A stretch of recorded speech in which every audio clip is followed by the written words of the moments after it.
Good afternoon, and welcome to today's Medical Center Hour. I'm Marcia Day Childress from the Center for Biomedical Ethics and Humanities, and we're pleased to bring you these weekly programs throughout the academic year.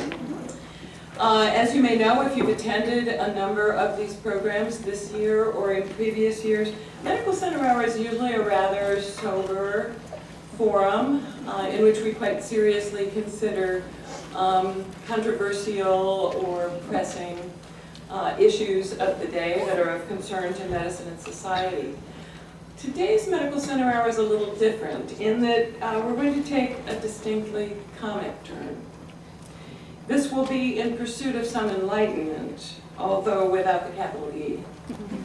An enlightenment about the future of medicine and healthcare, but also about something we don't always talk about here, and that is metaphysical health. Our speaker, Emily Levine, is a comedian, writer, producer, and TED speaker who does for science what Jon Stewart does for news. She critiques it, she makes it relevant, she makes it funny. In her hour with us, she'll share her vision of medicine's future. Her program is called 5 Easy Steps to Metaphysical Fitness. But instead of actual medical expertise, of which she has none, though she does have a cousin who's a doctor, she draws on her extensive experience as a patient who went in search of a diagnosis and finally found a curative path to physical health. But to regain metaphysical health, she had to abandon Sir Isaac Newton's clockwork universe and enter instead a universe that mirrored the randomness, uncertainty, and turbulence of her actual experience.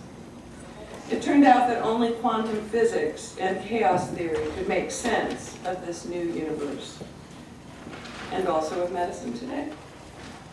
So I ask you to join me in welcoming Emily Levine, who in turn will welcome us to Emily's universe. We have just under an hour with her in which to start getting metaphysically fit.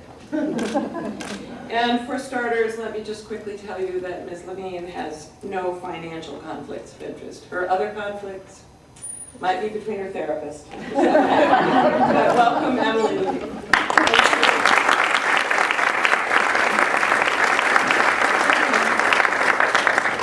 I'm actually going to place myself up here. And thank you all for coming. Thank you so much.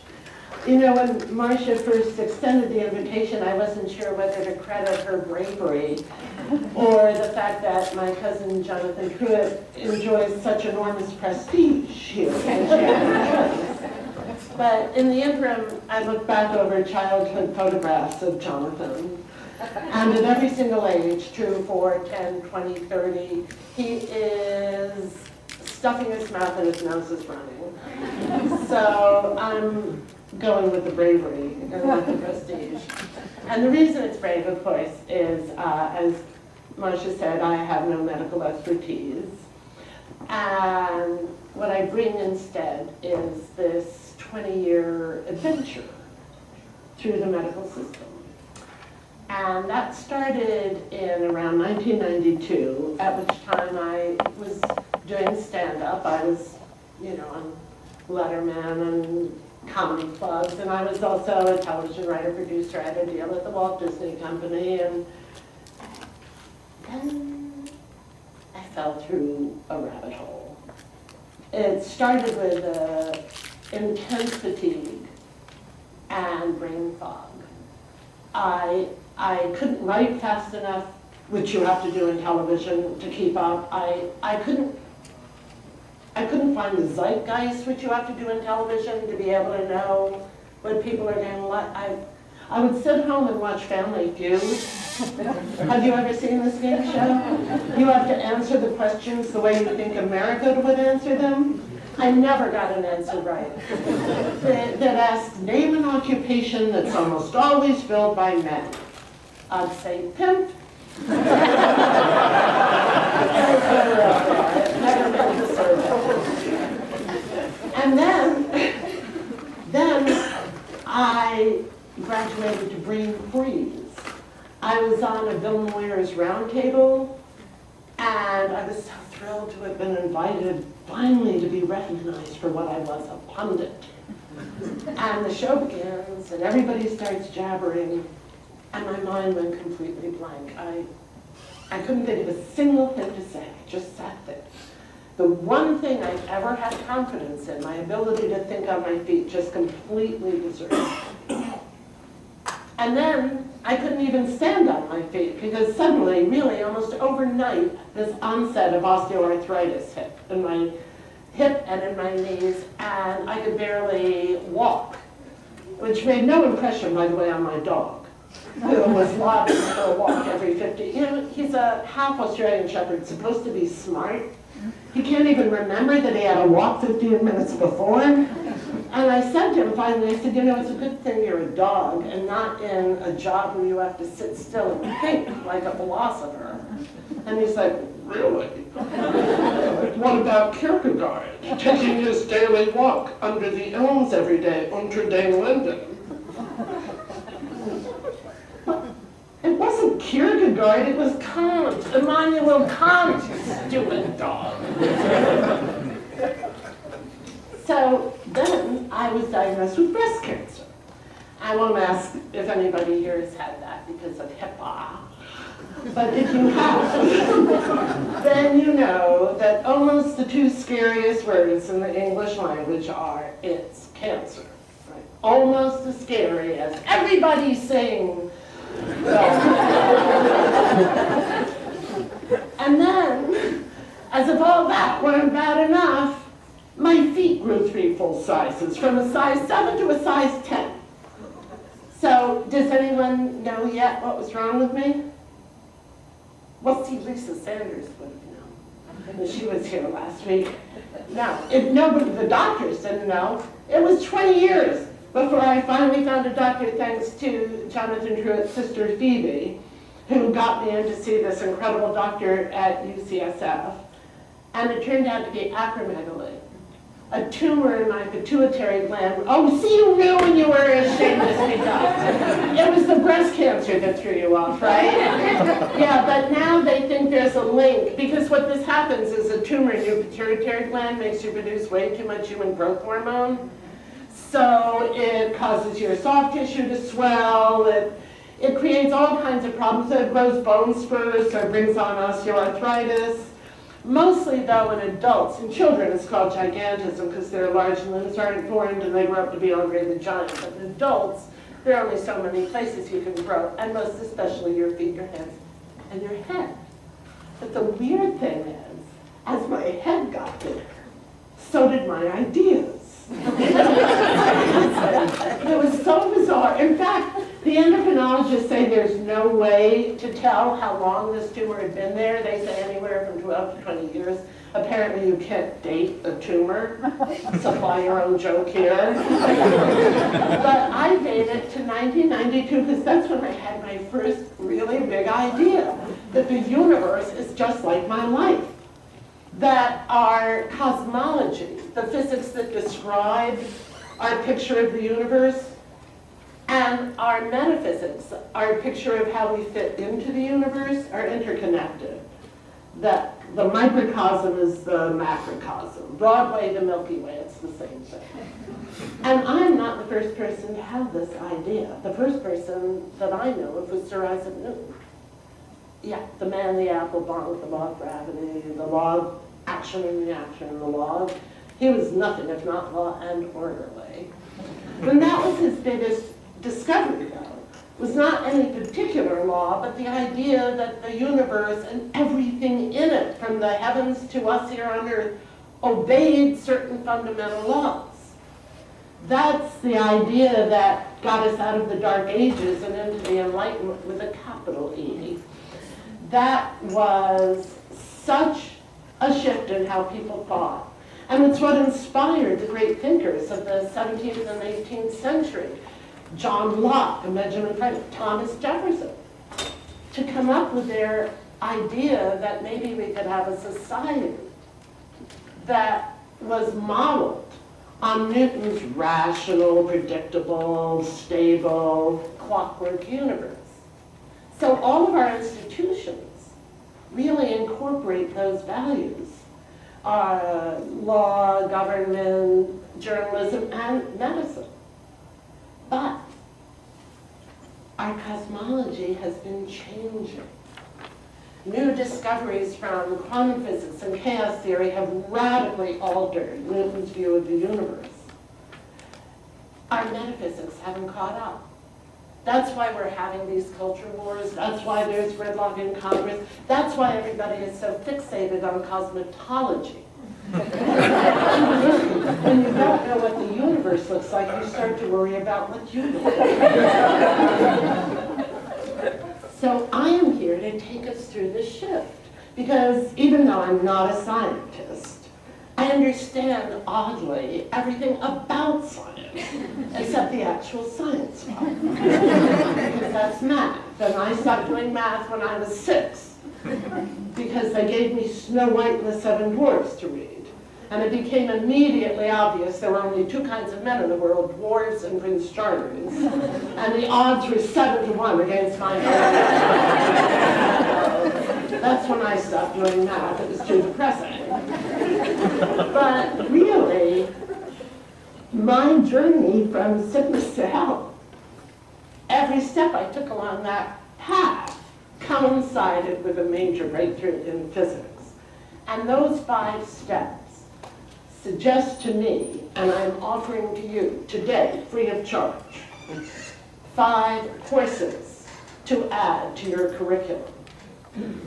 Yeah, so ping acromegaly, pong megalomania. Let's begin. Okay. So, when I was diagnosed with breast cancer, my friends rallied as if I were going off to war. You're gonna beat it, you're gonna fight, you're a fighter. You're going to overcome it. You're going to be victorious. They sent me visualization tapes. If you've never heard one of these, here's a sample. Visualize your cancer cells as feeble, disorganized losers that are easily destroyed. Visualize your white blood cells as being numerous and powerful, attacking and destroying the cancer. And I'm lying there thinking, wait a minute. Because I just read somewhere that inflammation is a major factor in all the life-threatening diseases, cancer, stroke, heart disease, diabetes. And according to the latest thing I read, inflammation makes you fat.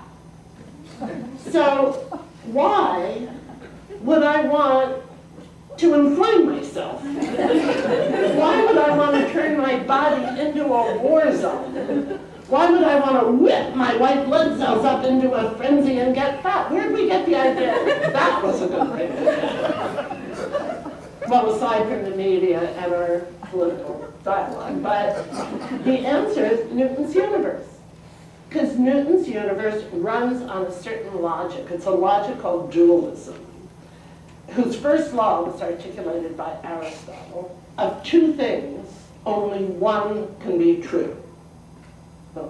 Of 2 things, you must either be one or the other. That's why the casual Friday name for dualism is either or. So it's either you're rich or either you're white or you're black. Either I'm right or you're wrong. That was just kind of funny. But dualism says you can only be either funny or not funny. Because that's called the either-or fallacy, in fact. It limits your choices to 2. And the degree to which people are bought into this notion that there are only 2 choices, it's unbelievable, actually. And my evidence is this letter to the editor of the Arts and Entertainment section of the New York Times.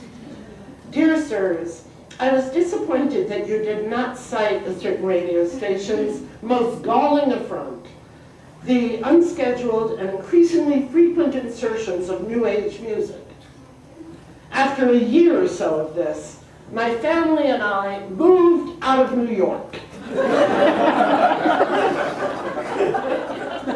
Either listen to New Age music or move out of New York. Change the station, not apparently an option.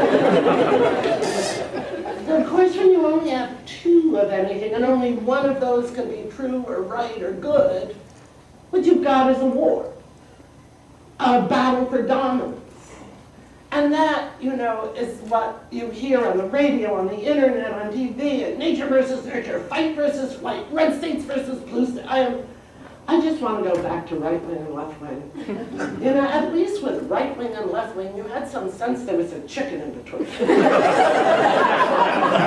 That all of us belonged to some organic whole. Truth was not the sound of one wing flapping.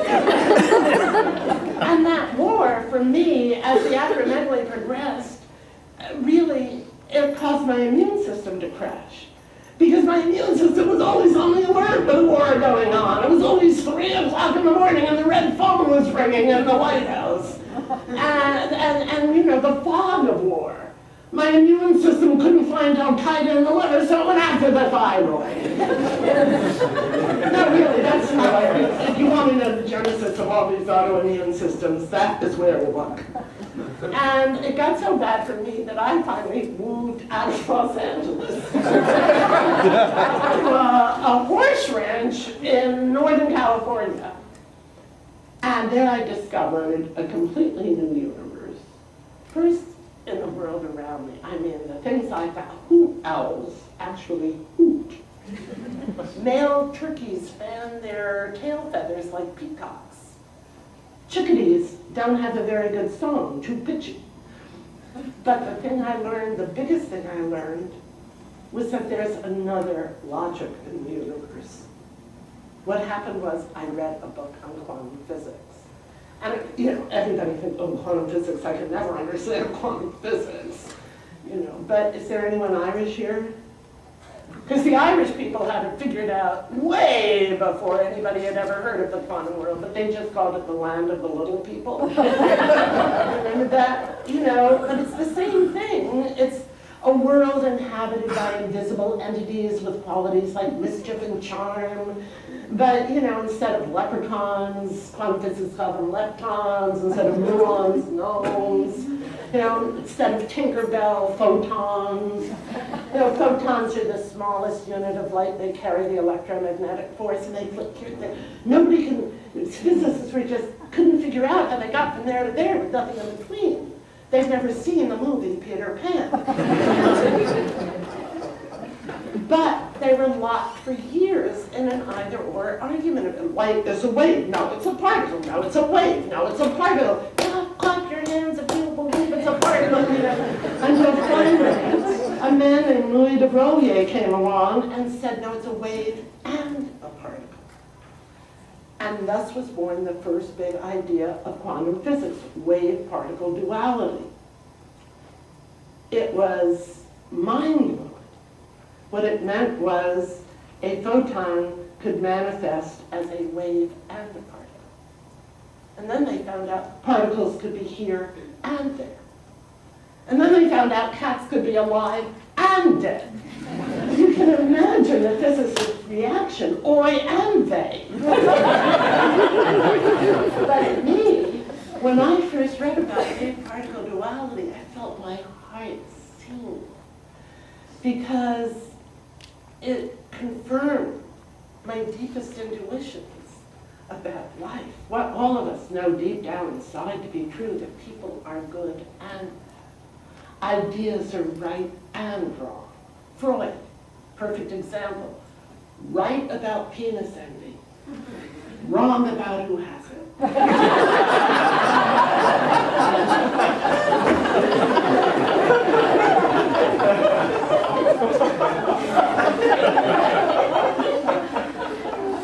So I like to call this logic and because it's such a perfect ideogram, I think. If you picture and, that dash between the two ands is like a road. Picture it like a road. So if you're an either-or person, a die-hard either-or person, and we all are on some issue, then the die-hard either-or people are on either end of the road playing tug-of-war, pulling it as hard as they can. The harder they pull it, the tauter the rope becomes. The rest of us can tightrope walk in between, calibrating our balance between those two poles, finding a dynamic balance, being able to shift a little this way, a little that way. I'm not saying it's easy to do. I mean, the idea that two alternatives can coexist is very hard for most of us to wrap our minds around. Even I, who proselytize for it, all I have to do is read an ad in the New York Daily News, ears pierced while you wait. The alternative just boggles. Oh no, Bob, I'll leave. But I have some errands to run. I'll pick them up around 5. I can't hear you, Bob. But I think it's really important that we all learn how to do it, especially, honestly, in the medical profession, because all the challenges coming are going to require end-to-end thinking. And whatever your position on the Affordable Care Act is, I think all of us want care, and we all want it to be affordable. And we want it to be affordable for patients and for doctors and other people who practice in the medical profession. We don't want one trumping the other, which is what happened, as I recall, in the 90s when HMOs first came in. It's like they took healthcare, divided it into healthcare and the management of healthcare. And then suddenly it just became managed care and the health went out the window. So that's going to require really learning how to deal with that tension. Here's another one. A woman has just written a book with a wonderful title. I forgot actually the title. But it's basically about we medicine and me medicine. Because now that me medicine, which is personalized medicine, is getting so much attention and so much funding, the worry is that we medicine, which is public health, vaccines, campaigns to eradicate certain illnesses around the globe, will be deprived of funding. So that's another thing that's going to require the ability to honor both sides of the equation. And then there is this campaign now to make war, death, not just horrible, but obsolete. And I'm going to talk about that later. But for now, to conclude step 1, I hope I've convinced you that adding tightrope walking to the curriculum of UVA would either be a good thing or good for Martha Jefferson.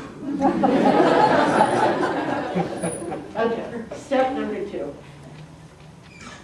Even before I had acromegaly, from the time I was 16 and eligible to drive, I had a recurring nightmare that I would be driving down the Merritt Parkway in Connecticut, and suddenly I realized I was in the back seat. There was no one at the wheel. This is my way of telling you I was a control freak. And the loss of control was the most fearsome thing that could happen to me. And then, as the acromegaly progressed, I was losing control. I couldn't stay on top of things. My to-do list just got longer and longer and longer. I'd wake up every morning praying I'd turn into Joan of Arc. You know, all she ever heard, or all she ever had to do was one thing: save France. It was a big thing to do, but at least she could concentrate. And absent a reason for everything that was happening to me, I had to entertain the suspicion that I was going crazy, that I was irrational, I can't even say it, that I was irrational, which is the worst thing you can be in Newton's universe, because Newton's universe is first and foremost a rational universe. For every cause, there's an effect. For everything, there is a reason. The universe makes sense, which, by the way, when we say it, means we can make sense of it, because we're endowed with reason to make sense of everything, to find a reason for everything. That's why we don't like senseless crime. We want our criminals to have a reason. People who murder their spouses get lighter sentences than people who murder strangers, because we can all imagine. And I'm not saying it's not nice to have a reason for things. I mean, when I found out there was a reason for everything that was happening to me, when the endocrinologist said, "You have a brain tumor," I said, "Oh, thank God. But I also think that my fear of being crazy, my fear of being irrational, was also irrational. That our fear of anything we can't control, anything we can't explain, anything we can't master. And I have to say, I still think there are doctors in this country who are stuck in that aspect of Newton's universe. When faced with diseases that there is no objective evidence to measure, they get upset. And often they blame the patient. I know a woman who had chronic fatigue and was referred to a gastroenterologist, and he said he clearly, had no patience for her irrational behavior. And he said there's, no somatic evidence of anything wrong, but I'll write you a prescription. And as he's writing the prescription, he says, oh, I'm too tired to write. Yeah, I mean, people tell me stories, and even my own doctor, whom I really, really like, wanted me to take a prescription medicine I didn't want to take because there was a black box warning on the label, and it was particularly contraindicated for anybody who had had radiation and anybody who had too much calcium in the blood. And also, as it turned out, it wasn't even going to do what he thought it was going to do. But what I said to him was, you know what, I've learned to listen to my body. And he said, well, with your history, I think you've learned by now that your body doesn't know what it's talking about.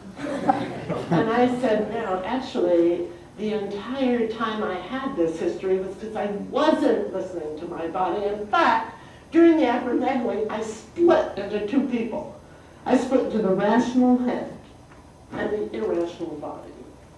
And the rational head, they'd have conversations, seriously. The rational head would say, okay, let's get it together. Tomorrow we're driving to Los Angeles and we're taking a meeting with Ellen at Fox. And the body would say, that's a 6-hour drive. I'm too tired. And the head would say, well, you can't be tired. You just slept 12 hours and you haven't done anything to exert yourself. There's no reason for you to be tired. Ergo, you can't be tired. And this would go, I mean, it was just, and I actually heard myself say to myself one day, you know, if I were you, I am me!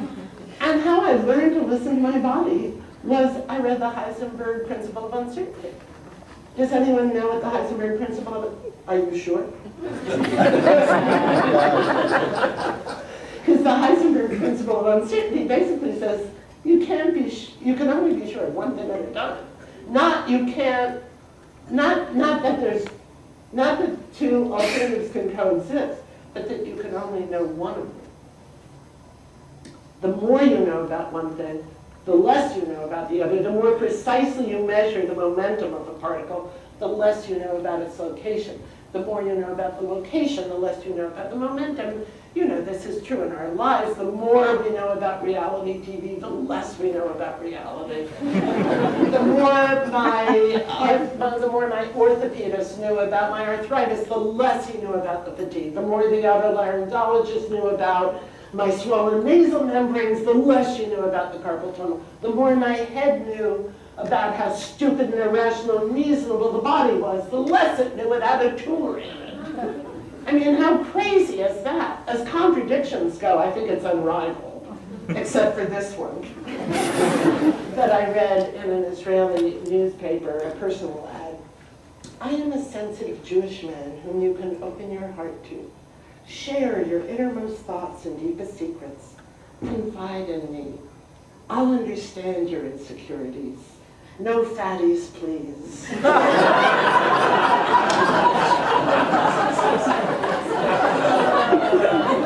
Hatred of the body. But all this is changing now. You know, now we know about the gut brain, the fact that 80 to 90% of your immune system is in your gut. There's the new field of neuroimmunology, which I'm sure I don't have to tell you about, but here's my favorite part that was described in the New York Times. The slowly accumulating and incontrovertible evidence is that mind and body are integrated parts of the human organism and constantly talk to each other through chemical and cellular signals. And now I just read about the vagus nerve. Has anyone know? The vagus nerve connects the brain to internal organs, including the lungs, digestive tract, and the heart. And they say that vagal tone, the better that connection is working, the better your health. And they say they now actually have exercises that improve your vagal tone. But they don't include, I don't understand, they don't include laughter. And to me, many people have made the case that laughter is good for your health, but for me it's because it connects the mind and the body. Something tickles your brain and you belly laugh. And the things that elicit belly laughs the most are things that confirm our intuition, that we don't live in a clockwork universe, we live in a banana peel universe, right? There is no such thing as control. There's no one at the wheel. We're all like that woman, I don't know if you've heard this joke, it's an elderly woman driving her middle-aged daughter to the train station, and the mother goes right through a red light, and the daughter doesn't want to say anything because she doesn't want it to be like, Mom, you're too old to drive. But then the mother goes through another red light. So finally, the daughter, as tactfully as possible, says, Mom, are you aware that you just went through 2 red lights? And the mother says, oh, am I driving?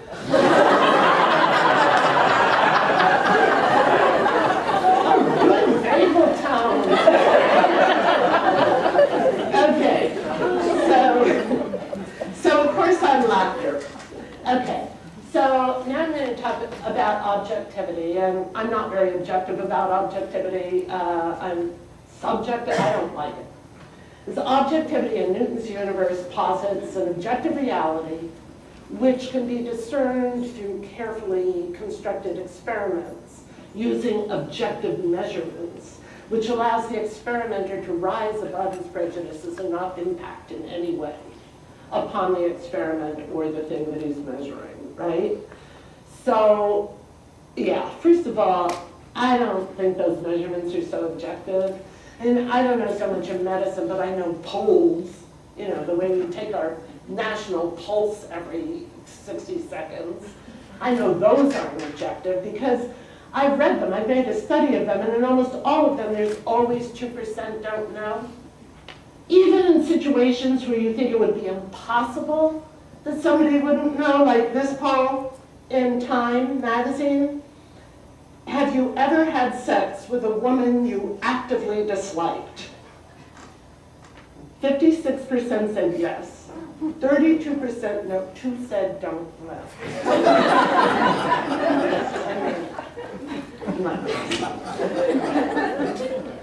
But also, Marcia and I were talking about this at lunch. I mean, the doctor derives his authority from these objective measurements, right?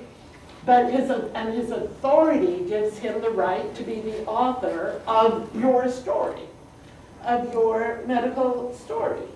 He'll write down, whatever he wants to write down. I've had experiences where doctors completely ignore what I say and write down something different. And we were talking about electronic records because I was so excited when they came in. And then I had the experience of having someone take my history with electronic records, and every time one of my answers didn't match one of the answers on the template, they'd just say, oh, well, we'll just put in this.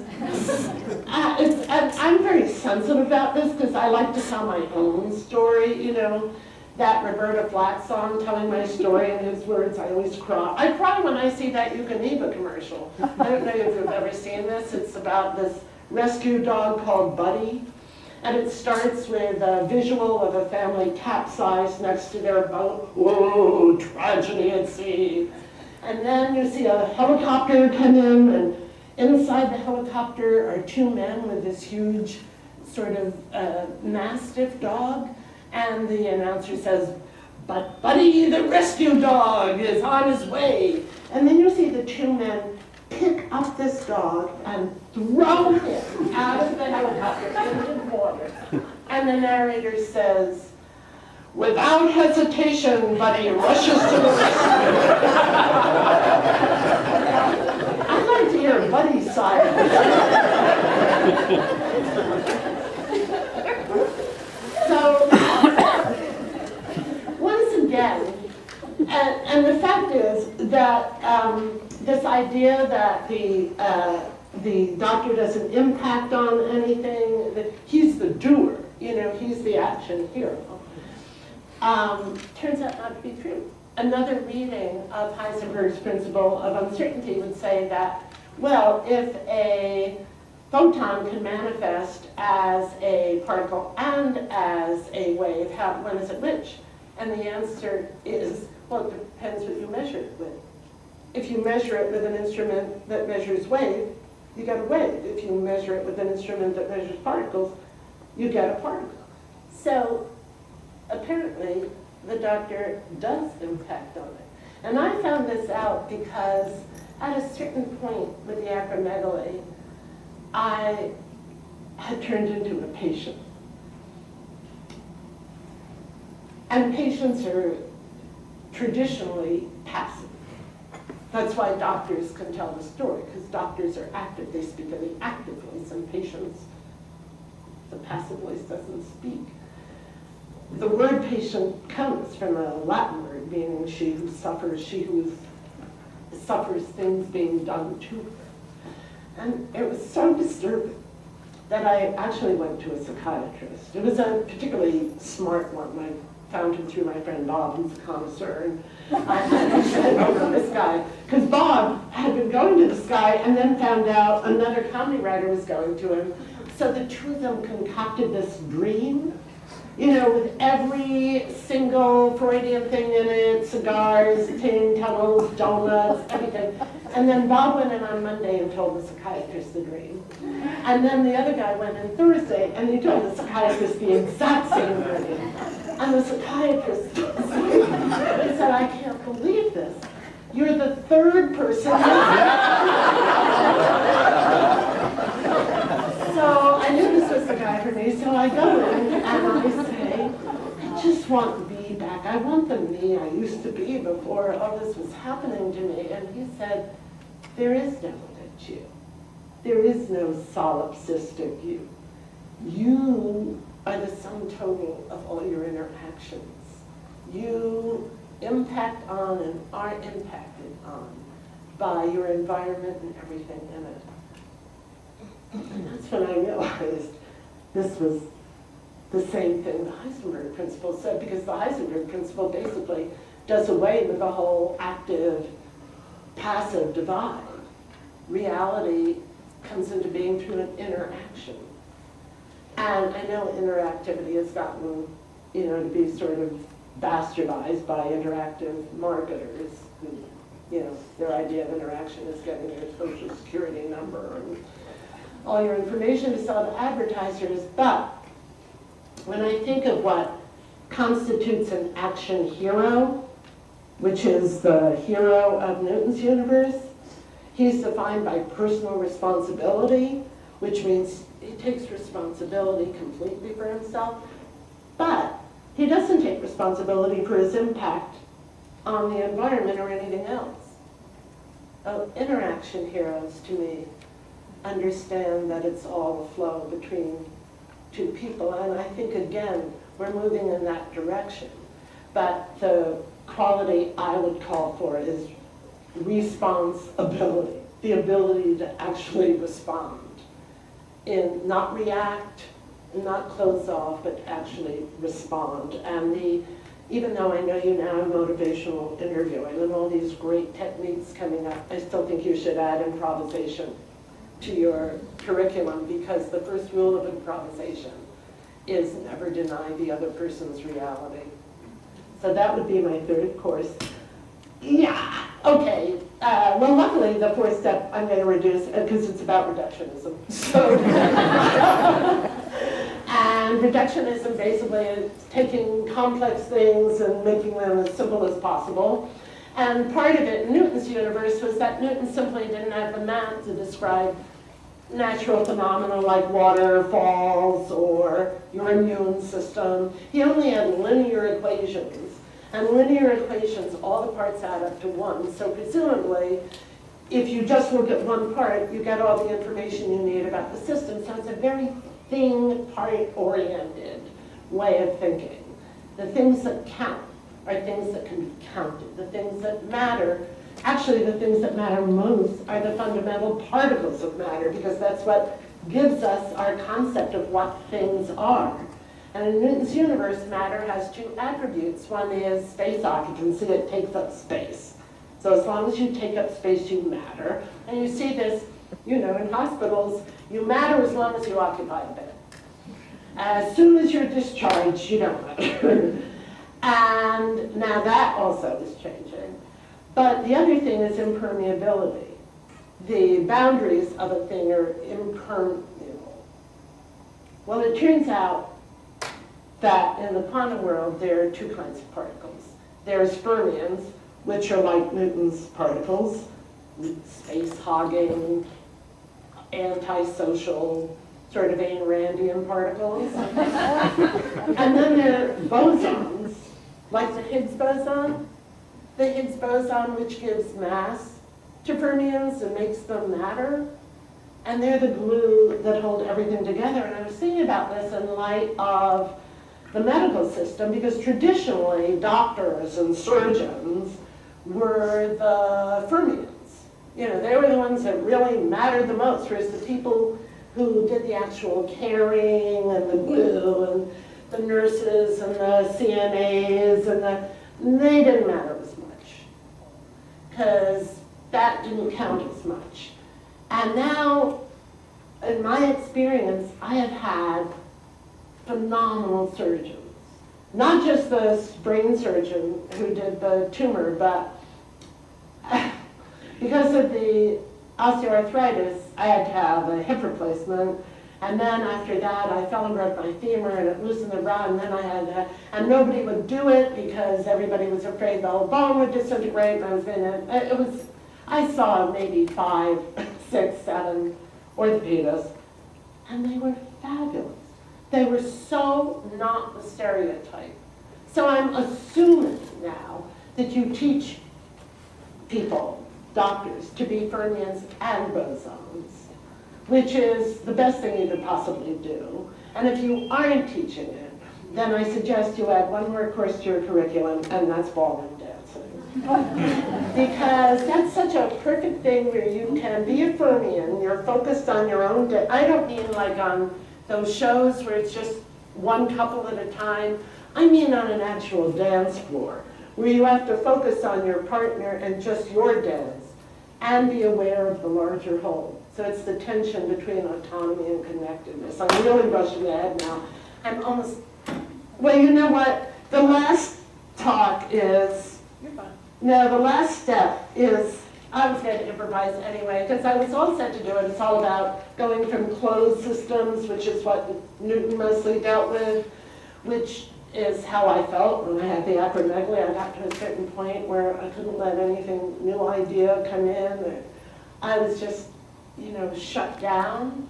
Because in closed systems, no new matter can enter and no old matter can leave. And in open systems, new matter and new energy is constantly flowing in, and old matter and old, and that's how I felt. When they took that brain tumor out, it was like I had an empty space in my head. And it was like when you clean out a closet. You know how great that feels? I'd be like, does this attitude still look good on me? Does this opinion make my butt look too big? So I really was into being open-minded and open-hearted. And then somebody sent me this article yesterday, and I'm so upset because I am so far from being open-minded about this. This is an article called "The Abolition of Medicine as a Goal for Humanity 2.0." And the guy who wrote it, it's basically about biogenetic engineering and genomic medicine. And he says genomic medicine now promises to bring an engineer's eye to improving the human condition.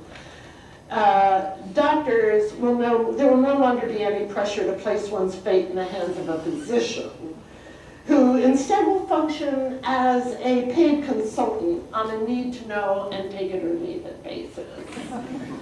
And he says, this is the worst for me, he says, modern medicine is an increasingly high-tech and aspirational enterprise dedicated to extending the full panoply of human capacities indefinitely. On this view, scientific training trumps practitioner experience, radically invasive and reconstructive procedures become the norm, and death on a physician's watch is taken to be the ultimate failure. I find this appalling. I mean, my view is there used to be a life cycle. It encompassed death and life. Then Newton's time arrow came in and divided them all, and ever since we've been obsessed with defeating death. Well, I'm not afraid of death, really. And I'm not into the immortality that this guy is after. And just even not having my name live on after me, I don't care about that. Really, because it's been my observation that 50 years after you die, they turn on you. It doesn't matter how talented, how brilliant, how nice you are. And my proof of that is this headline in the Los Angeles Times, "Anne Frank not so nice after all."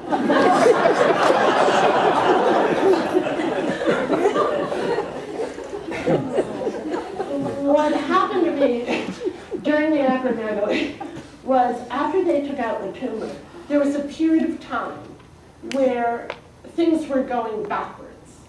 And they had even told me this. They had said, oh, once your skin's going to retain its youthful luster, and your hair is going to be shiny again, and your feet are going to grow back and back to their normal self. And what I heard was, I'm going to be young again. But what I had forgotten was that no matter how young again I was going to be, I was still 20 years older than I was when the whole thing started. So I was in this weird place where I was growing older and younger, bigger and smaller, living and dying. And then I realized that's what we're all doing, all the time. That tension between living and dying, knowing when to move in one direction, when the next. That is the interaction between only a physician, not an engineer, a physician, a nurse, a hospice worker, a palliative care worker, a CNA, a shaman, I don't care. That's the tension that has to be maintained. And I know I had a big joke to end on here, but I forgot what it is. I'm becoming like that. Another joke, I heard about two elderly couples who walk every morning. They take a power walk, and the men walk behind the women, and one day one of the men says to the other, we had the most fabulous dinner at a new restaurant the other night. The guy says, what's the name of it? And the guy says, what's the name of that red flower that everybody loves so much? And the guy says, poppy? No, you know, the popular ones. A tulip? No, like the one, like when you give your wife flowers on Valentine's Day. He says, a rose? He starts it. Rose, what's the name of it?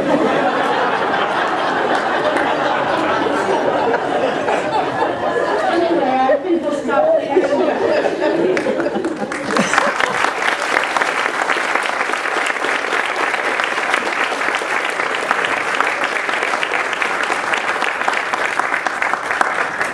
Fantastic, and now it's your turn. Your questions can cover anything that you would like to hear from Emily. And I think Jon has another mic and we'll work that stairway, so I will bring a mic to anyone who has a comment or question or a joke.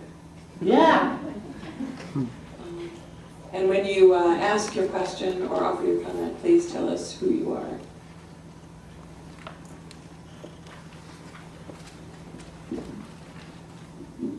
Karen Knight from the Medical Library. It was just wonderful. I'm just curious, how did you get to metaphysical quantum physics? I mean, how did this thought come to you? Because it's just such a perfect model that I would never have thought of. Oh, thank you so much. It was serendipity, which, by the way, to me is the flip side of irrational. You know, everyone's so afraid of the willy-nilly, but if we do away with it, we lose serendipity, which to me is the biggest gift in the world. It's my idea of divinity, you know? And what happened was I was descending, you know, it was hard for me to be even interested in writing television anymore, doing anything, and by some fluke I was invited into a think tank at USC that had been co-convened by Betty Friedan and the Center for the Study of Women and Men. And they asked me to speak at a retreat on a subject they gave me called Beyond Either Or. I swear to you, I'd never heard or knew about this before.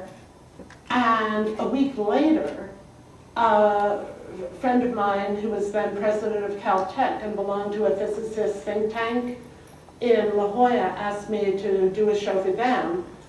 And I thought I'd better read up on quantum physics. And I thought, oh my God, it's right there, it's the same thing, and all I have to do is take out all the feminist references, because I knew that wouldn't be going over too big with the physicists, and put in physics, and then I was just in heaven, because you could never get bored.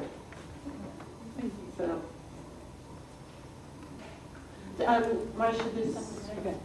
This is going to be a joke. No, Oh, good. yeah, there we go. Hi, Tell us I'm what Lynn you- Hiller. I work over at Electronic Medical Records, so it sounds like you're really into. I just wanted to know, did your feet go back to a size 7? They went back to a size 9. Well, that's awesome, because then I was going to ask, what did you do with all your size 10s? Because that's what I wear.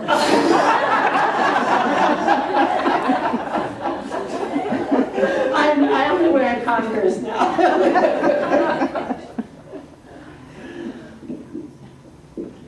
I have a joke. I'm a bioethicist. I'm Mary Faith Marshall. I do biomedical ethics, or applied moral philosophy, if you will.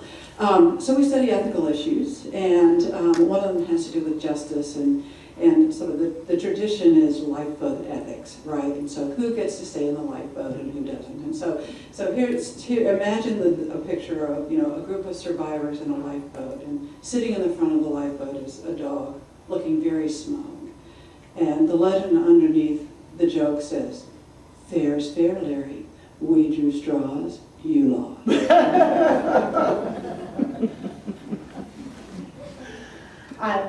I would save the dog.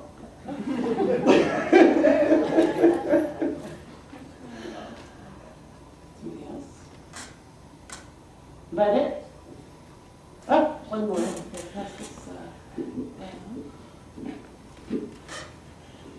Thank you very much. My name is Sandy Seidel, and I want to know what the last class is, because I obviously wasn't present and not paying attention. Oh. So here's what I have for the classes. Tightrope walking, laughter, I'm going to add yoga, laughter yoga, improvisation, ballroom dancing, and what? Well, now it's changed. It used to be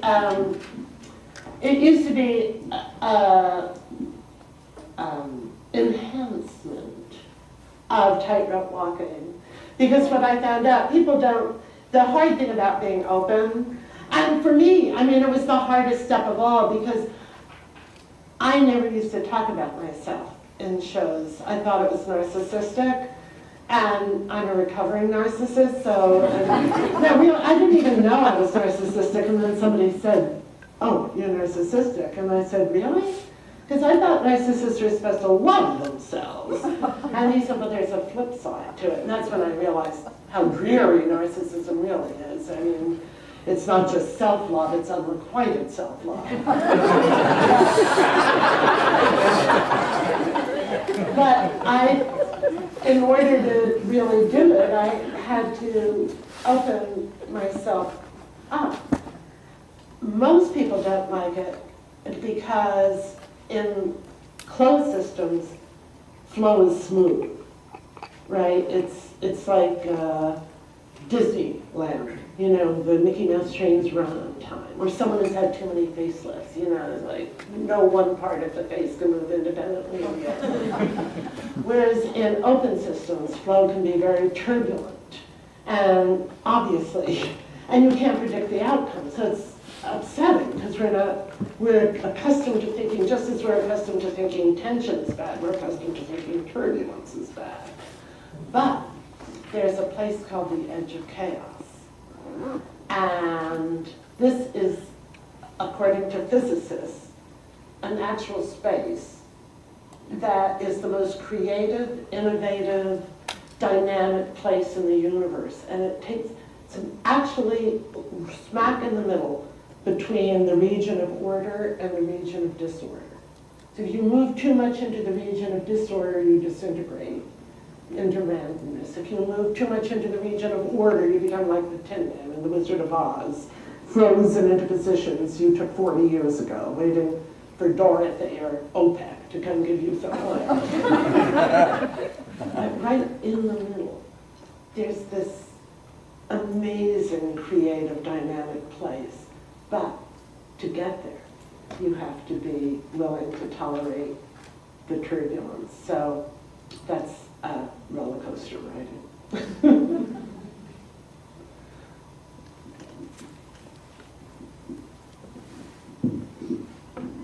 Hi, my name's Hunter. I'm a fourth-year medical student.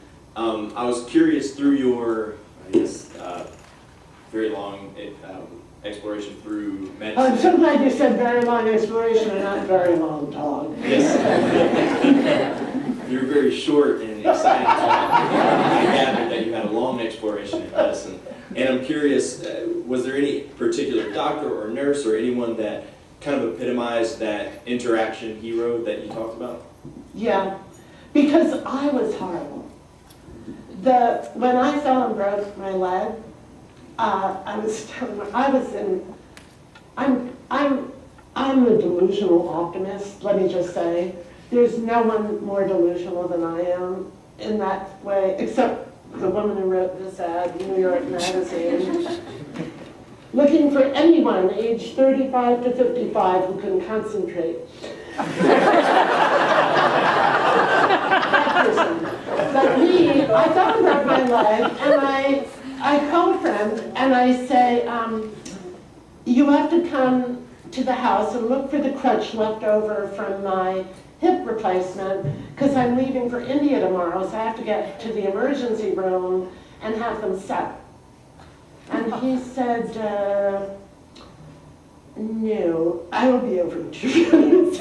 And he called 911. And I'm lying on the emergency table texting India, I will be delayed a day, please. I mean, I'm insane, okay? Well, the surgeon who did the surgery, it was an orthopedist. He was brilliant. And I adored him from the start because the surgery, this happened on a Saturday night. The surgery was scheduled for Monday. By the time I got down to the OR, it was 5 o'clock. By the time he came out, it was 6. And he came up to me and he said, I have to talk to you. He said, I am tired and I'm irritated with the inefficiency here. And yours is a very, very complicated surgery. It's a minimum 6 hours. It's the most complicated surgery I've got. I need your permission to delay it until I can do it fresh first thing in the morning and have more time to study your film. And I said, well, what about staying longer in a hospital? Won't that be jeopardizing my health? And he said, there's that. We discussed it. So I loved this guy. And it was hard for him because every time, you know, he had told me from the beginning that he wasn't sure that I would need another, because it broke in a really bad way. It wasn't going to grow together, and he kind of knew it and said we're probably going to have to redo it. But when it came to do it, you know, I was like, well, when are we going to do it? How long is the recovery period? Because I have to be in Budapest on April 30th, and then I have to be here. And he's like, this is a really, really, really complicated surgery. And I had to be like, yeah, for whom? For me or for you? Because if it's you, it's your problem, not mine. I mean, this was me. I I wasn't letting anything he said in, I was the one. And he finally said, I'm not the doctor to do this surgery, it's way too beyond my skill set. And he told me the doctor at UCSF I had to get to. I love this guy. Yeah. Well, it's always good when a medical center hour ends on a note of love. And I dare say we've loved this hour with you. So, wonderful time, and we thank you so much. We invite you to join us next week, talk about the flip side, in the name of pain, pain and the stigma of disability, with Tobin Sievers from the University of Michigan, Lois Shepard, and David Morris from UVA. And we will see you here. Please thank Emily Levine.